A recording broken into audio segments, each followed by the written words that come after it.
पढ़े थे कहाँ तक? परिमेय संख्या और अपरिमेय संख्या के बारे में। आज पढ़ेंगे कि कितने, तो परिमेय का एग्जाम्पल क्या सब हो सकता है, कल बता चुके हैं। 3 कोई भिन्न के रूप में भी हो सकता है, या कोई नंबर भी हो सकता है। ये सभी क्या है? परिमेय संख्या, कल इसके बारे में पढ़ चुके हैं। और अपरिमेय क्या, और अपरिमेय में क्या सब एग्जाम्पल होता है? 2, 3, √5, √17, √11, जैसे पढ़े थे क्या अपरिमेय संख्या के बारे में। तो ये दोनों कल हम लोग पढ़ चुके हैं, आज पढ़ेंगे इसके आगे। इसके आगे आज पढ़ेंगे, आगे पढ़ेंगे प्राकृतिक संख्या के बारे में। तो प्राकृतिक संख्या किसे कहते हैं? वैसी संख्या, गिनती की संख्या को क्या कहते हैं? प्राकृतिक संख्या। गिनती की संख्या क्या कहते हैं? प्राकृतिक संख्या। जो इसी के हम लोग बचपन में क्या पढ़ते थे? 1, 2, 3, 4, 5, 6, 7, 8, ये सभी क्या है? ये सभी प्राकृतिक संख्या। ये सभी क्या कहते हैं? प्राकृतिक संख्या। प्राकृतिक संख्या गिनती की संख्या को कहते हैं प्राकृतिक संख्या। और ये कहाँ से स्टार्ट शुरू होता है? 1 से लेके जहाँ तक हम लोग गिन सके इन्फिनिटी तक, क्योंकि गिनती का कोई अंत नहीं हो, इसीलिए इन्फिनिटी तक होता है प्राकृतिक संख्या। तो 1, 2 जो हम लोग बचपन में पढ़ते थे वो सभी क्या है? प्राकृतिक संख्या। तो प्राकृतिक संख्या का परिभाषा लिखेंगे, इस संख्या को प्राकृतिक संख्या कहते हैं। गिनती की संख्या को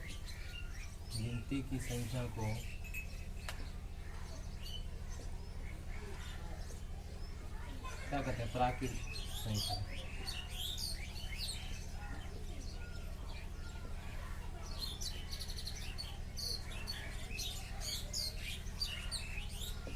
गिनती की संख्या क्या कहते हैं? प्राकृतिक संख्या।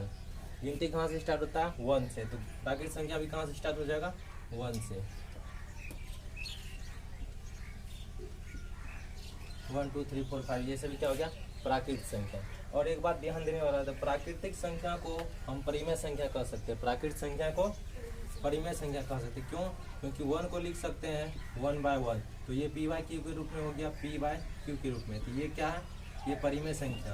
तो प्राकृतिक संख्या क्या कह सकते हैं? परिमेय संख्या कह सकते हैं। जैसे अब दूसरा 2 को भी लिख सकते हैं क्या? 2/1, तो ये p/q के रूप में लिख दिए, तो इसको क्या कहेंगे? परिमेय संख्या। यानी सभी प्राकृतिक संख्या को क्या कह सकते हैं? परिमेय संख्या। सभी प्राकृतिक संख्या क्या कह सकते हैं? परिमेय संख्या। और प्राकृतिक संख्या को n से सूचित किया जाता है। एक स्टेप वन में लिख लेंगे हम लोग कि प्राकृतिक संख्या को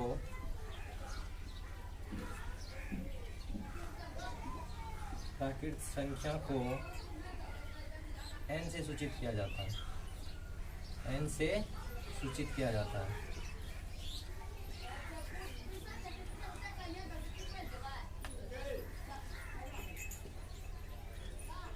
तो प्राकृतिक संख्या किसे सूचित किया जाता है?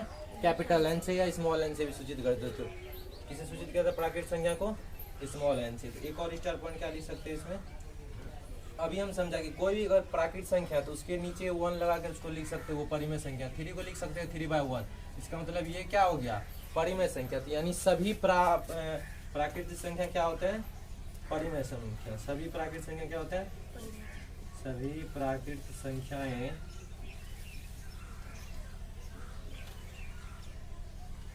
परिमेय संख्या होती है। परिमेय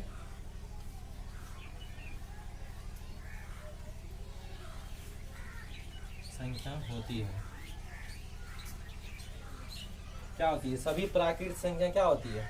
परिमेय संख्या होती है। सभी प्राकृतिक संख्या क्या होती है? परिमेय संख्या होती है। ये सब आप उतार सकते हैं आप लोग।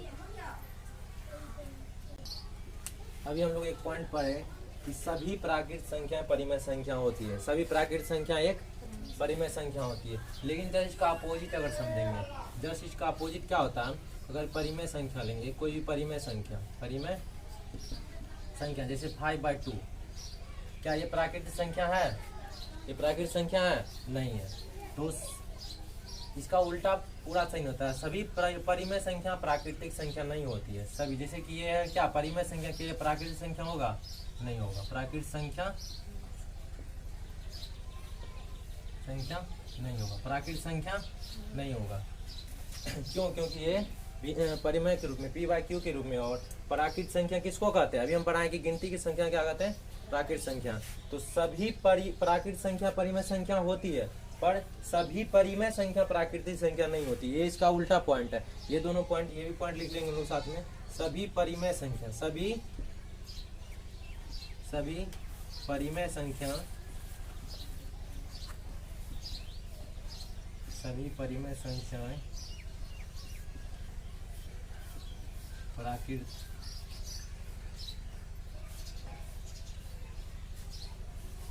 संख्या नहीं होती है। कुछ क्या, जो कि जैसे ये परिमेय संख्या भी है और परिमेय संख्या, ये क्या है, परिमेय संख्या भी है और परिमेय भी है और प्राकृत भी है। लेकिन 3/2 ये परिमेय है, ये क्या है, सिर्फ परिमेय है, प्राकृत संख्या नहीं, ये प्राकृत संख्या नहीं है। तो ये दोनों पॉइंट ध्यान देंगे। ये क्या, सभी प्राकृतिक संख्या परिमेय संख्या होती है, पर सभी परिमेय संख्या प्राकृतिक संख्या नहीं होती है। ये दोनों उल्टा बात है एक दूसरे का, ये बात पे ध्यान देना। कभी भी ऑब्जेक्टिव में अगर ऐसा क्वेश्चन आए तो इस सभी पे ध्यान देना, ये उल्टा बात है। सेम भाषा पढ़ने में सेम लग रहा है, सभी प्राकृतिक संख्या परिमेय संख्या होती है, इसमें लिखा हुआ सभी परिमेय संख्या प्राकृतिक संख्या नहीं होती। तो ये दोनों पॉइंट को ध्यान से देखना है, कभी कभी इसमें गलती भी हो सकता है। अब आगे पढ़ेंगे पूर्ण संख्या। तो पूर्ण संख्या क्या होता है, प्राकृतिक संख्या में 0 को शामिल कर लेंगे तो वो बन जाएगा पूर्ण संख्या। प्राकृतिक संख्या में 0 को शामिल कर लेंगे तो पूर्ण संख्या। जी प्राकृतिक संख्या कहाँ से लिखे थे, 1 2 3 4 5 6, ये सभी क्या है, ये सभी क्या प्राकृतिक संख्या। इसमें अगर 0 को शामिल कर लेंगे, इसमें क्या करेंगे, 0 को शामिल कर लेंगे तो ये सभी क्या बन जाएगा, पूर्ण संख्या। क्या बन जाएगा, पूर्ण संख्या। तो क्या लिख सकते हैं, प्राकृतिक संख्याओं में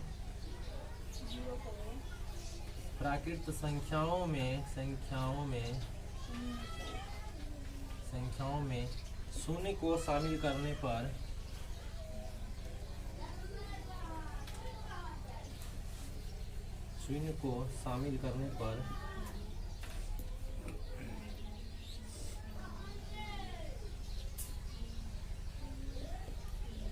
बने समूह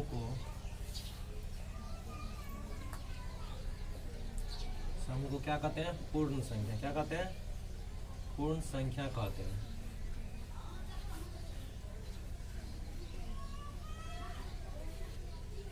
इसको शामिल करने लगे प्राकृतिक संख्या में सिर्फ अगर हम शून्य को शामिल कर लेंगे तो क्या हो जाएगा, वो बन जाएगा पूर्ण संख्या। इसका एक और परिभाषा क्या लग सकता है, गिनती की संख्या में अगर शून्य को शामिल कर ले, गिनती की संख्या में क्या शामिल कर ले, शून्य को। किसको, सिर्फ शून्य को शामिल करने पर वो क्या बन जाता है, पूर्ण संख्या। क्या बन जाता है, पूर्ण संख्या। ये सभी क्या हो गया, पूर्ण संख्या।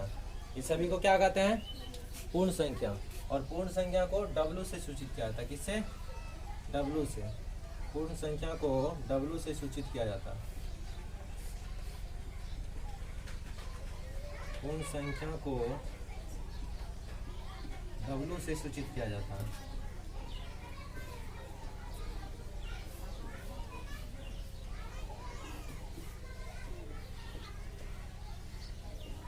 पूर्ण संख्या किसे सूचित किया जाता है, W से।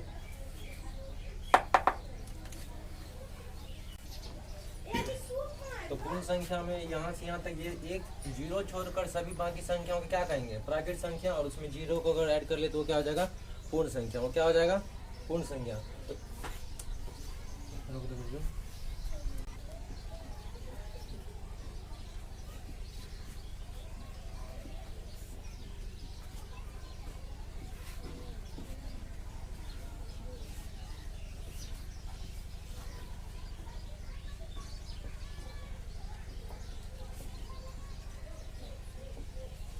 सबसे छोटी पूर्ण संख्या क्या होगा, शून्य होगा। सबसे छोटी पूर्ण संख्या शून्य होगा, क्योंकि पूर्ण संख्या कहाँ से स्टार्ट होता है, शून्य से। तो यही सबसे छोटी पूर्ण संख्या। इससे आगे जो भी है वो क्या है, सबसे क्या होगा, बड़ी होगा। लेकिन अगर बोलेंगे सबसे बड़ी पूर्ण संख्या क्या होगा, तो नहीं बता सकते, क्योंकि गिनती की संख्या का अंत नहीं। इसीलिए पूर्ण संख्या का भी कोई सबसे बड़ा संख्या नहीं बता सकते कि सबसे बड़ी पूर्ण संख्या क्या है, क्योंकि वो अनंत तक जाता है। लेकिन सबसे छोटी पूर्ण संख्या अगर बोला जाए तो क्या हो जाएगा, शून्य। सबसे छोटी पूर्ण संख्या क्या हो जाएगा, शून्य। इसी प्रकार सबसे छोटी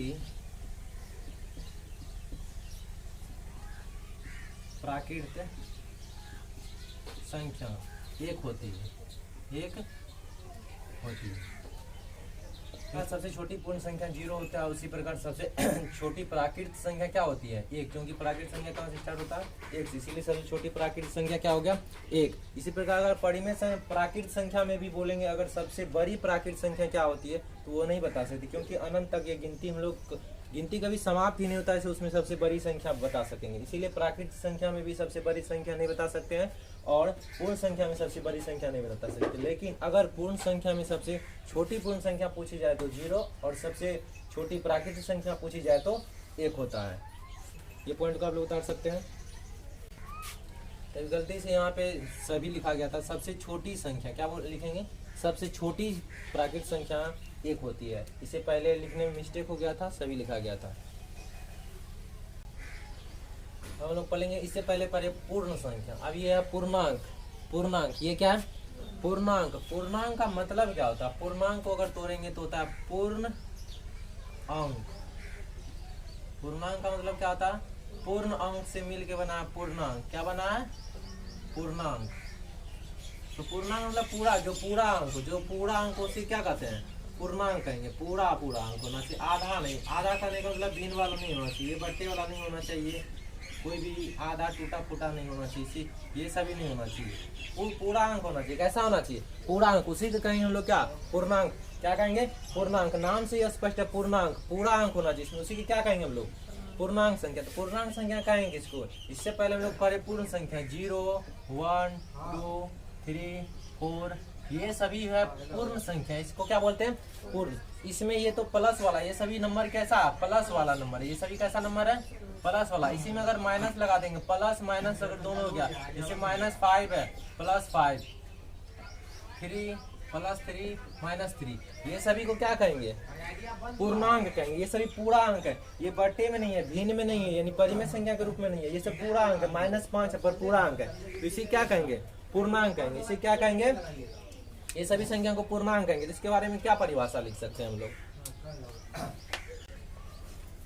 तो पूर्णांक संख्या क्या लिखे, पूर्ण संख्या में ऋणात्मक संख्या को शामिल कर लेंगे तो क्या बन जाएगा पूर्णांक। पूर्णांक में एक तरह से वो सभी भी पूर्ण संख्या ही होता है, पूर्ण संख्या को ही पूर्णांक कहते हैं। सिर्फ उसमें माइनस वाला अगर सिंबल ऐड कर लेंगे तो वो क्या कहलाएगा पूर्णांक संख्या। जैसे में क्या पहले क्या लिखेंगे, यहाँ क्या लिखा हुआ पूर्ण संख्या, तो पूर्ण संख्या क्या लिख सकते हैं 0, 1, 2, 3, 4, ये आगे तक बढ़ते रहेगा। ये प्लस वाला नंबर है, ये कैसा नंबर है प्लस वाला नंबर। इसमें अगर माइनस शामिल कर लेंगे तो ये हो जाएगा पूर्णांक। ये क्या हो जाएगा पूर्णांक संख्या हो जाएगा। इसको अगर लिखना तो क्या लिख सकते हैं -4, -3, -2, -1, 0, 1, 2, 3, 4, ये इधर प्लस इन्फिनिटी तक बढ़ता हुआ रहेगा।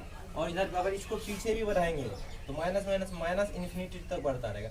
इसका मतलब देखेंगे अगर ये सभी एक तरह से देखा जाए तो पूर्ण संख्या है, ये सभी क्या है पूर्ण संख्या है। सिर्फ इसमें हम लोग क्या शामिल कर लिए ऋणात्मक चिन्ह को शामिल कर लिए। जैसे अगर सिर्फ यहाँ से 1, 2, 3, 4 काउंट किया जाए तो ये सभी क्या पूर्ण नहीं है, ये सभी पूर्ण संख्या है। लेकिन इसमें हम सिर्फ क्या चिन्ह ऐड कर लिए माइनस, यानी माइनस और प्लस वाले संख्या को मिला लेंगे तो क्या बन जाएगा पूर्णांक संख्या। पूर्ण संख्या में ही अगर माइनस प्लस ऐड कर लेंगे या मिला लेंगे तो क्या कहलाएगा पूर्णांक संख्या। वही सभी क्या हो जाएगा तो पूर्णांक। तो पूर्णांक और पूर्ण में अंतर नहीं है, थोड़ा सा अंतर ये है कि इसमें सिर्फ प्लस वाला चिन्ह, पूर्ण में सिर्फ प्लस वाला चिन्ह होना चाहिए, लेकिन पूर्णांक में प्लस माइनस दोनों होना चाहिए, पर लेकिन पूरा संख्या होना चाहिए, भिन्न वाला नहीं होना चाहिए। भिन्न के रूप में अगर होगा तो वो नहीं कहलाएगा।